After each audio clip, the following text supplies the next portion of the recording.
வணக்கம். வரலாற்று சிறப்புமிக்க பொன்னூர் நாட்டினுடைய உற்சவ திருவிழாவானது கடந்த 3ஆம் தேதி கொடியேற்றத்துடன் தொடங்கி 9 நாளாக சீரோடும் சிறப்புமாக காலை மாலை இரவு காட்சி பெறுகின்ற நிகழ்வாக நடைபெற்றது. இந்த ஆண்டு திருக்கோயில் கும்பாபிஷேகம் நடைபெறுவதால் ஒரு சிறு வருத்தமாக சுவாமி எங்கள் மண்டபத்திற்கு எழுந்திரவில்லை. அதைவிட பேரின்பமாக எங்கள் மண்டபமே திருக்கோயிலுக்குள் வந்ததாக நாங்கள் கொள்கின்றோம். இன்று 9வது நாள் திருவிழாவான இன்று சுந்தரர் இறைவனை தேடி வருகின்ற படலத்திலே விவசாயம் செய்கின்ற வயலிலே வந்து மல்லர் தீயாக பட்டி மலரும் பச்சை மலருக்கு ஆகிய மல்லத்தையும் நாட்டு நடுகின்ற வயலுக்கு வருகிறார். இங்கே வந்து இறைவனை கண்டு சுந்தரர் கேட்கின்ற பொழுது இறைவனை காணவில்லை. சுந்தரர் நந்தி பெருமாள் கேட்கின்றார், உங்களிடம் சொல்லாமல் சென்றிருக்க வாய்ப்பில்லை என்று கூற அவர் தென்பிரம் தன் தலையை திசையை காட்டுகின்றார்.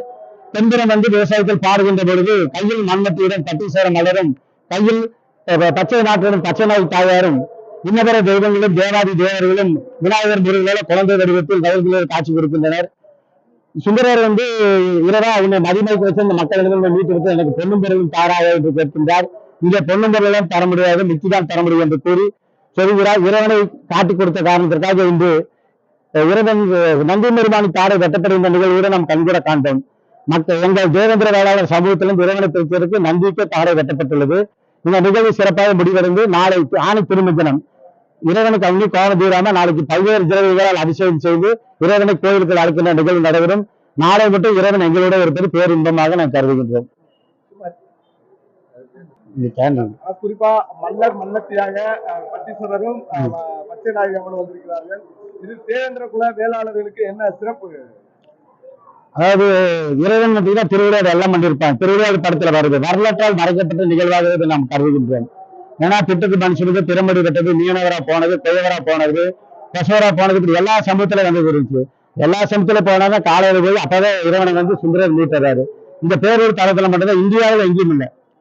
10 நாள் நம்மளோடவே இருந்திருக்கிறாரு. தாயோட தாயாக, பிள்ளையோடு பிள்ளையாக, அண்ணனோடு அண்ணனாக, தம்பியோடு தம்பியாக, குழந்தையோட குழந்தையாக அத்தனை தேவைகளும் இங்கு இருந்தது.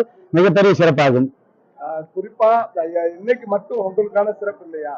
இன்னைக்கு என்ன முக்கியமான இந்த நாள் எப்படின்னா தேவேந்திரத்தில் சேர சோழ பாண்டியரால் ஆட்சி செய்து இந்த திருக்கோளை கரிகால் சோழனால் கட்டப்பட்டது. தமிழகத்தில் மிகப்பெரிய சோழராலும் பாண்டியராலும் கட்டப்பட்ட திருக்கோயில்கள். அந்த திருக்கோயில் இன்று வந்து 4 வம்ச பட்டக்காரர்கள் சிவனாகவே அவதரித்து வருகிறார்கள். நாங்கள் இந்த பிறவில் பெற்ற பேரின்பமாக கருதுகின்றோம். 4 வம்ச பட்டக்காரர்கள்